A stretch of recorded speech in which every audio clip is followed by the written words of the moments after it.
আসসালামু আলাইকুম রহমতুল্লাহ। আমি আজকে আপনাদের মাঝে আবার উপস্থিত হয়েছি কিছু কথা বলবো বলে। তো ইনশাল্লাহ চেষ্টা করব কিছু কথা বলার। আপনারা কেমন আছেন জানাবেন কমেন্টে। আলহামদুলিল্লাহ আমি ভালো আছি। আমার দোয়াই আল্লাহ আপনাদের সবাইকে সুস্থ রাখুক, আপনারা সবাই ভালো থাকবেন। আর আমরা যে ভিডিওগুলো বানাচ্ছি তার কি মতামত একটু জানাবেন, ভিডিওগুলো কেমন লাগছে তা জানাবেন। আর অনেকে বলছেন যে ভাই কত ইনকাম হচ্ছে, কেমন কি পাচ্ছেন। আসলে আমাদের এখনো 2 মাস হয়নি ভিডিও বানানো, এর মধ্যে ইনকামের আশা এটা ভাবা যায় না।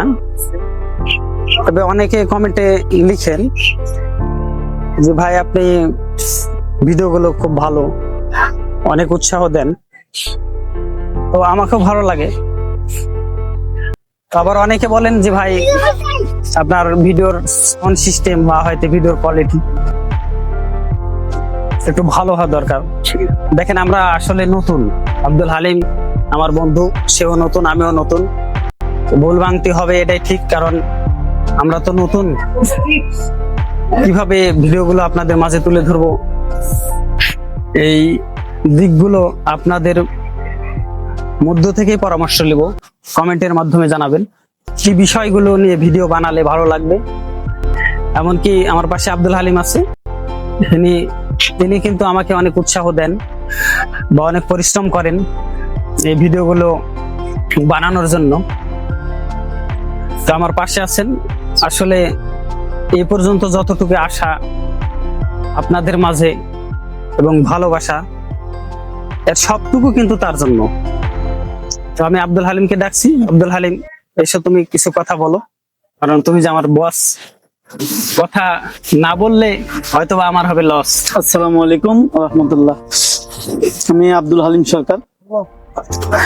আমি আজকে উপস্থিত হলাম এই ভিডিওর মাধ্যমে। কিছু কথা না বললেই নয়। হঠাৎ ফেসবুকে আমি দেখলাম অনেকে অনেক রকম কন্টেন্ট করছে। ছন্দময় রিল গুলো যারা বানায়, বিশেষ করে thoughts of Billah, Ashiq race আর ইত্যাদি ইত্যাদি, অনেকে এই ভিডিও গুলো বানায়। তখন আমার মাথায় একটা আইডিয়া চলে আসলো যে আমার একটা বন্ধু আছে, বাল্যকালের বন্ধু, তার নাম হলো খায়রুল ইসলাম, যার কথা বলছি।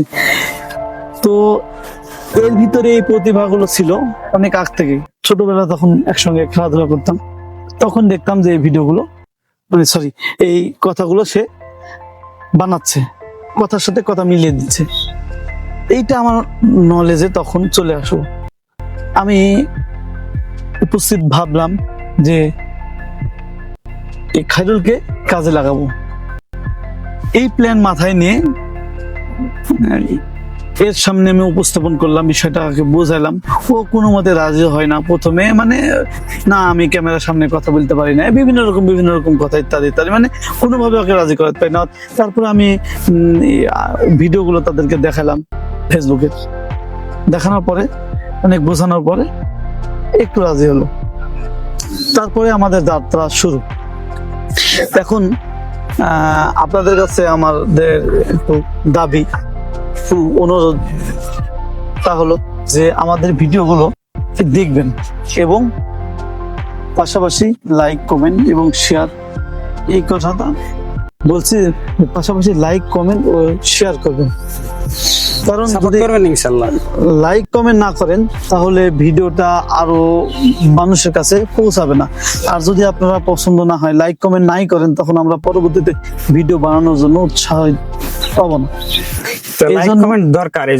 এই জন্য চাচ্ছি যে সবাই একটু সাপোর্ট করবেন আর ভিডিওটা শেয়ার করবেন বন্ধুদের মাধ্যমে, বন্ধুদের কাছে শেয়ার করবেন এবং আমাদের ভুলগুলো কোথায় হচ্ছে এগুলো জানাবেন কমেন্টের মাধ্যমে। তাহলে আমরা নতুন নতুন ভিডিও বানাবো। আর কে কোথায় থেকে ভিডিওগুলো দেখছেন এইটা কমেন্টে করবেন, আমরা তাদের কমেন্টগুলো হাইলাইট করার চেষ্টা করব। এই বলে আমার কথা এখানে শেষ করছি। আসসালামু আলাইকুম ওয়া রাহমাতুল্লাহ। আমি তাকে দেখালাম আপনাদের। আসলে সে কিন্তু ক্যামেরার সামনে আসতে চায় না। তো আমি তাকে অনুরোধ করে নিয়ে আসা যে আমি তো ভিডিও বানাই, তো তুই আমার বন্ধু, তো একটা ভিডিওতে অংশগ্রহণ কর, তো ভালো লাগবে। কারণ তো ওই শরম করে আসতে, তারপরেও তাকে নিয়ে আসা। আর কিছু কথা বলবো, সে বলে কি যে না তুই তোর কথাই বল, মানে তার কথা সে বলতে দেয় না। তো আমি ভাবলাম কি যে আমি শুধু একাই এভাবে কথাগুলো বলবো, আর সে সে কিন্তু অনেক পরিশ্রম করে ভিডিওতে, আপনার যত রকম কাজ তার। আমি শুধু ভিডিওর শর্ট গুলো দিই। তো অবশ্যই ভালো লাগলে জানাবেন মতামত গুলো, এবং তার এবং আমার মাঝের বন্ধুত্ব যেন ঠিক থাকে।